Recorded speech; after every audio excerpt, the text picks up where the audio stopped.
자, 이렇게 좀 당황스러운 국민의힘 내부 상황 속에서 검찰은 또 어제 국민의힘 당사 등을 전격 압수수색했죠.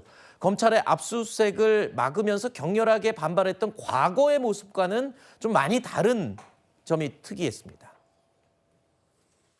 야권의 유력 대선 후보를 흠집내기 위해서 터무니없이 마구 압수수색을 진행하고 있는 것으로 볼 수밖에 없다. 뭔가 정치적인 공세하는 데 써먹기 위한 사냥개 노릇하기 위해서 이 짓을 하고 있는 것이다 라고밖에 볼 수 없는 거죠.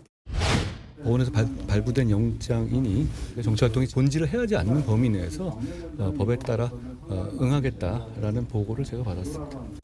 검찰에서 면밀하게 공정하게 하려고 준비를 많이 한 것 같습니다. 특수한 상황이죠. 공정하고 합법적인 검찰 수사에 대해서는 적극 협조하고 있는 상황입니다.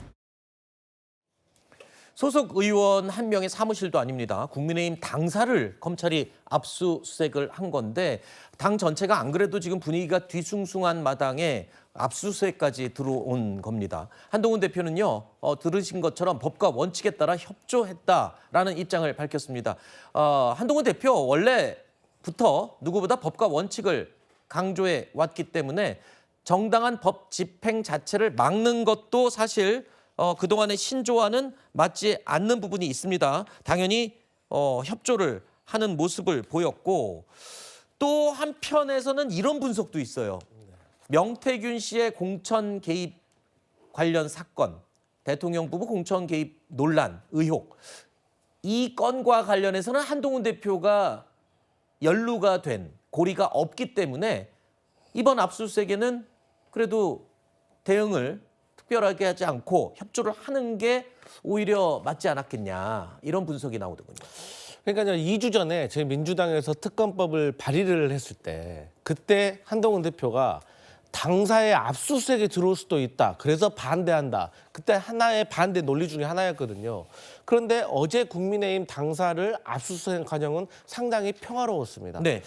근데 이제 저희 민주당은 이제 두 가지를 지적을 하고 싶습니다. 첫 번째는 이 검찰의 압수수색이라는 것은 제일 중요한 부분이 비밀의 유지 아니겠습니까? 네. 급습을 해가지고 검찰이 원하는 증거를 광범위하게 다 가져와서 자료 분석을 통해서 이제 입증을 해내는 것인데 왠지 이것은 예고가 되었다는 느낌을 지울 수가 없기 때문에 무슨 예고요? 그러니까 이미 우리가 언제 압수수색을 나갈 테니까 대비하시오라는 예고를 한 것이 아닌가. 근데 네. 어제 뭐 언론 보도에도 따르면 그 기자에게 국민의힘 관계자가 점심 이후에 오니까 점심 맛있게 드세요라고 보도를 했다고 해요. 네. 그래서 저희 같은 경우는 사실 이런 것은 상당히 어색한 부분이다. 왜? 또 과거에도 우리 그 김문원의 의원실을 압수수색을 할 때도 공수처가 11시간 대치를 했어요. 네. 그래서 3일 후에 다시 왔거든요. 그래서 네. 이런 모습과는 사뭇 달랐는데 또 일각에서는 한동훈 대표는 말씀하셨던 것처럼 본인과 전혀 직접적인 접점이 없기 때문에 이렇게 여유로운 것이 아니냐 뭐 그런 지적도 있는 것 같습니다. 네, 개인적인 의견을 전제로 네. 말씀을 해주셨는데 법과 원칙에 따라 협조를 해도 뭐라 그러네요. 아니, 우리 시청자들께서 오해하실까 봐서 제가 좀 정확하게 알려드려야 될 것 같은데요. 이 압수수색은 처음에 그 검찰에서 그 국민의힘의 그 기획조정국은 국회의원회관에 있습니다. 네네. 당사에 있진 않거든요. 그런데 당사로 왔기 때문에 다시 이제 국회로 가는데 그 국회 경내에서의 압수수색은 국회 허가를 받아야 됩니다. 그래서 그런 절차를 거치기 위해서 약간의 시간이 걸렸던 것인데 그런 것은 과거에도 있었던 일입니다. 특히나 과거에 민주당 신영대 의원, 오늘 체포동의안 표결도 하지 않습니까? 그 신영대 의원 의원실을 압수수색할 때는 국회에서 그 원식 국회의장이 허가를 안 해줘서 아침 9시 몇 분인가 왔는데 압수수색이 오후 5시부터 시작한 일도 있어요. 그런 일도 있었는데 무슨 예고 압수수색이다 이렇게 말씀하시는 것은 대단히 실제와 맞지 않는 것 같습니다. 네. 어제 있었던 이 검찰의 국민의힘 당사 압수수색에서 검찰은 지난 2022년 지방선거, 재보궐선거 관련해서 김영선 전 의원을 비롯한 7개 지역구의 공천 심사 자료를 모두 확보한 것으로 지금 알려지고 있습니다. 자, 그런데 그러다 보니까 이 포항시장과 강원지사 공천 문제도 포함이 돼서 이게 더 수사가 확대가 되는 게 아니냐 이런 지금 예측이 나오고 있는 상황이죠. 대통령께서 어느 도당위원장이 이준석이 말을 안 듣는다고 대통령에게 읍소해가지고 저한테 특정 시장 공천을 어떻게 해달라고 하신 적도 있고 검찰이 그런 부분까지 궁금해할지 모르겠지만은 만약 궁금해한다면은 일체를 다 얘기할 생각입니다. 자체 조사도 아니고 그냥 공표 조사에서 압도적으로 그냥 김재 지사가 우세한 상황이었고 현저하게 경쟁력이 떨어지는 후보를 대통령께서 공천하려고 했던 것도 알고 있을 겁니다.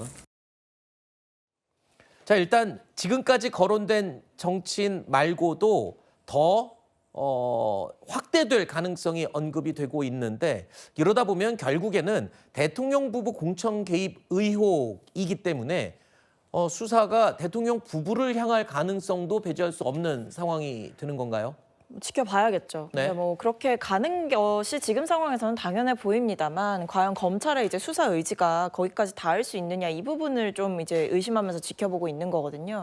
그래서 뭐 김건희 여사 특검법을 추진하는 과정에서 이런 공천 개입 의혹 이런 부분들까지도 포함을 시켜서 봐야 된다라고 특검을 주장했던 이유가 사실은 지금까지 보여왔던 어떤 검찰의 수사 행태에 있어서 이게 과연 대통령 부부를 어떻게 보면 이 의혹의 몸통인 대통령 부부를 겨냥할 수 있겠느냐. 오히려 그것보다는 그냥 일부 뭐 지방선거에 출마하려고 했던 인사들 중심으로만 수사를 벌이려고 했던 것 아니냐. 이런 것들이 있었기 때문에 지금 조금 확대되어 가는 형국이긴 합니다만 이게 그냥 일부 뭐 공관위원이나 공관위원장 정도만 수사를 하고 마치는 그런 방식으로 끝나지 않을까 싶어서 좀 우려가 되는 부분은 있습니다. 네.